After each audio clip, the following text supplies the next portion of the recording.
Quais são os 10 melhores filmes dos anos 2010? É isso que eu vou falar aqui nesse vídeo. Sejam bem-vindos ao meu canal, eu sou Felipe Fonseca. Se você não é inscrito ainda, por favor, considere se inscrever. Se você curtiu o vídeo, deixa um joinha aí. Se não curtir, tudo bem, pode deixar para baixo. E vamos à lista. Essa lista eu elaborei, e qual é o critério, né, antes de começar ela. Gosto pessoal, obviamente, são filmes que eu gosto muito, de todos eles.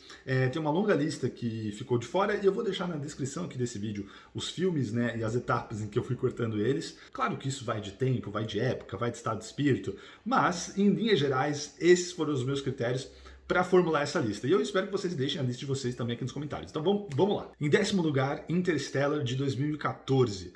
Esse filme do Christopher Nolan, que é muito amado pelo público, embora pela crítica há uma certa divisão, e eu sinto que ao longo dos anos isso foi até se agravando, digamos, negativamente, assim, muita gente franzindo o nariz e torcendo o nariz e, enfim, criticando, principalmente questões do roteiro e dos diálogos, e eu não consigo, eu me identifico mais com o público geral nesse caso.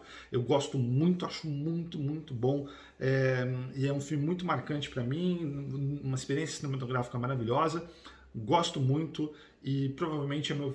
Assim, é difícil escolher entre um dos filmes do Nolan, mas provavelmente é meu filme favorito dele. Então, tá aí Interstellar em 10º lugar. Em 9º lugar, Mad Max Estrada da Fúria, de 2015. Um filme, assim, que eu... É sensacional, assim, é uma experiência apenas como espectador, assim, de você apreciar aquilo que está sendo jogado na tela, é sensacional. Os personagens, a Furiosa é incrível, todos os personagens ali coadjuvantes na história, mas principalmente ela, é uma protagonista incrível.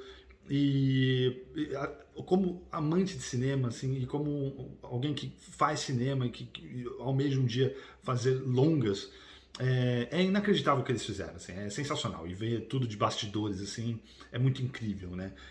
E a junção do que é feito real e o que é aprimorado na pós-produção, porque embora muita gente fale, foi tudo feito de verdade, assim, entre aspas, tá? Porque se não fosse a pós-produção, não seria tão incrível quanto é.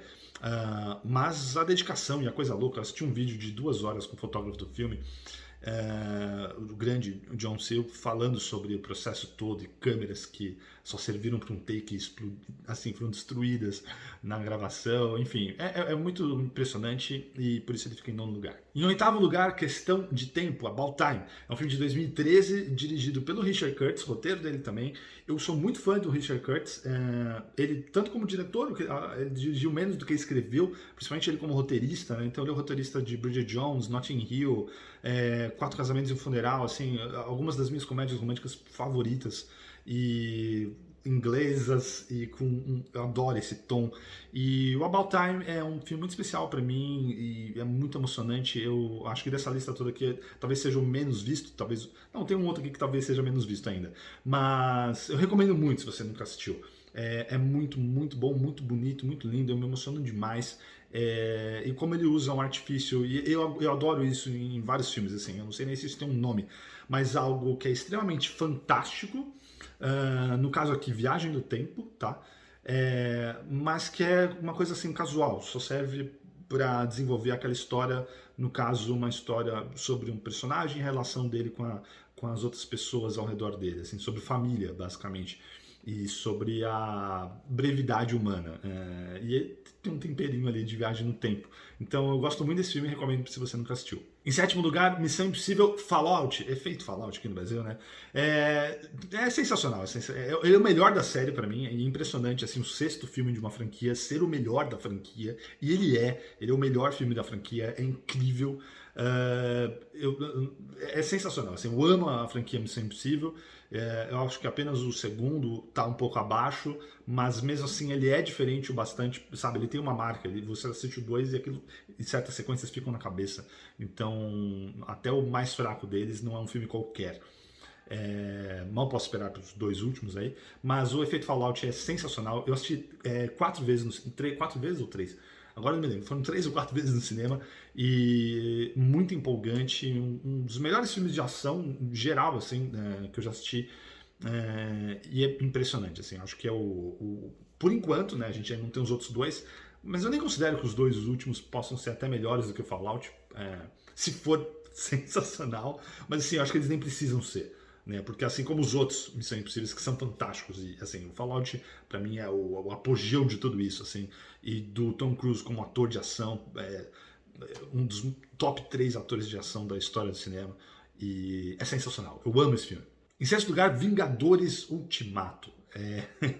A culminação desse universo cinematográfico da Marvel e dessa saga, né, das joias, e que sessão de cinema inesquecível foi, assim, acho que para todo mundo, né, todo mundo que foi assistir, foi uma sessão muito especial, foi sensacional, foi uma catarse, e o filme não precisa ser perfeito, eu nem acho que ele é, e tem muitas coisas assim, mas não interessa, porque no esquema grandioso das coisas, no esquema maior das coisas, ele faz, e tem fanservice, sim, coisas que não fazem muito sentido, mas que é feito só pra gente gritar e aplaudir no cinema, e acho que é merecido, porque ele faz por merecer.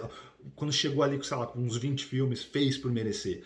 E eu acho sensacional, assim. E acho que isso, tanto público quanto crítica, concordam, assim, em sua maioria. E gosto muito, muito do filme. Revejo e no momento que eu faço esse vídeo, ele é o meu favorito do universo cinematográfico Marvel, por conta disso tudo. Em quinto lugar, o Whiplash, de 2014. Esse absurdo de filme do Damien Chazelle.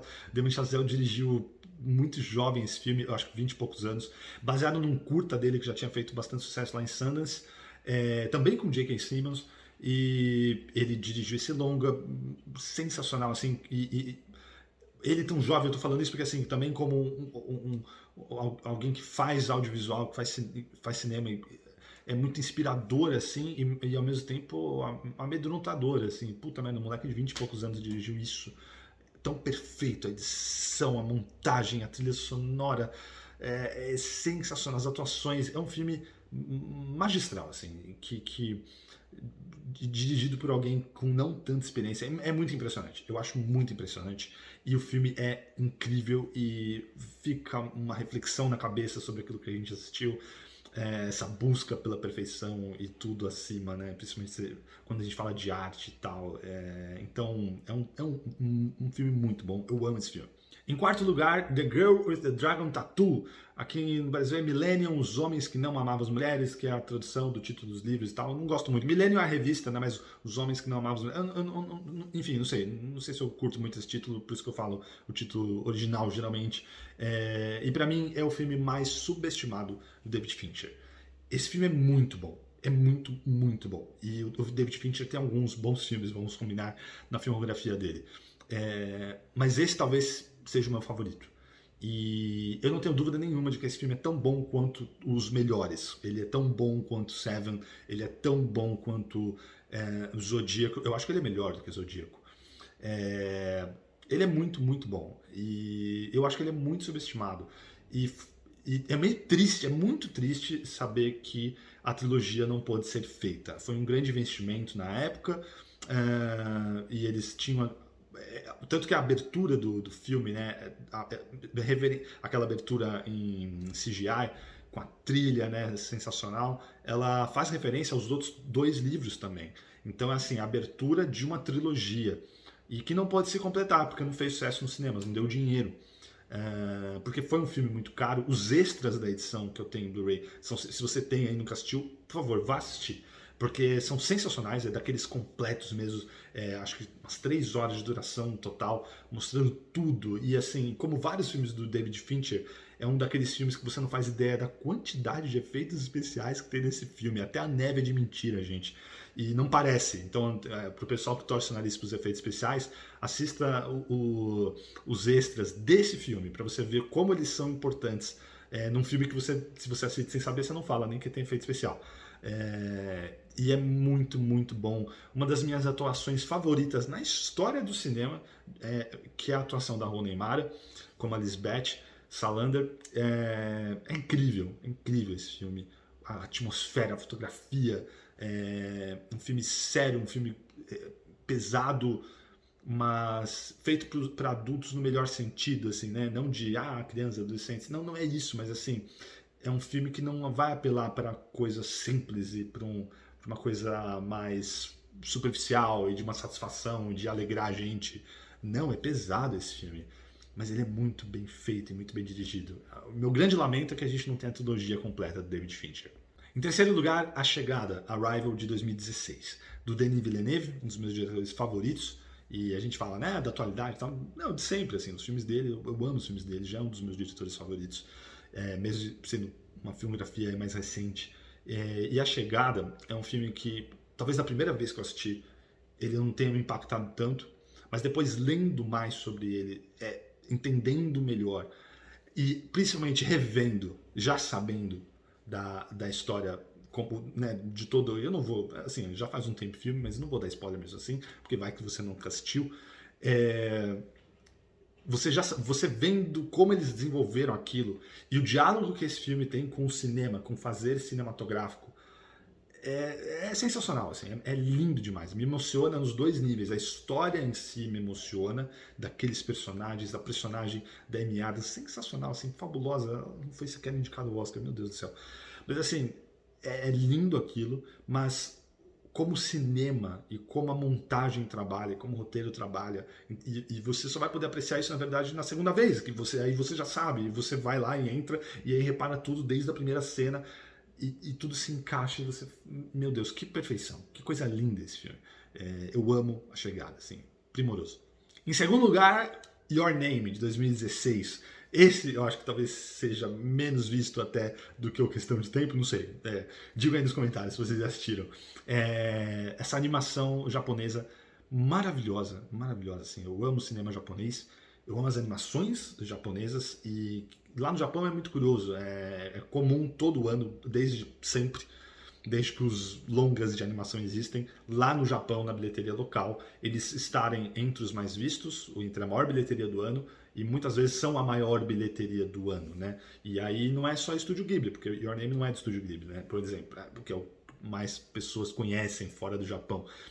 As animações são muito fortes lá, ponto. E tem vários estúdios muito bons. E é uma história belíssima, animação sensacional, trilha sonora muito bonita. E ouvi dizer que parece que tem uma refilmagem sendo feita aí, não sei, acho que até em Hollywood e tal, com atores, né, de carne e osso e tal. E eu não assim, ó, essas refilmagens de Hollywood de filmes estrangeiros quase nunca dão certo.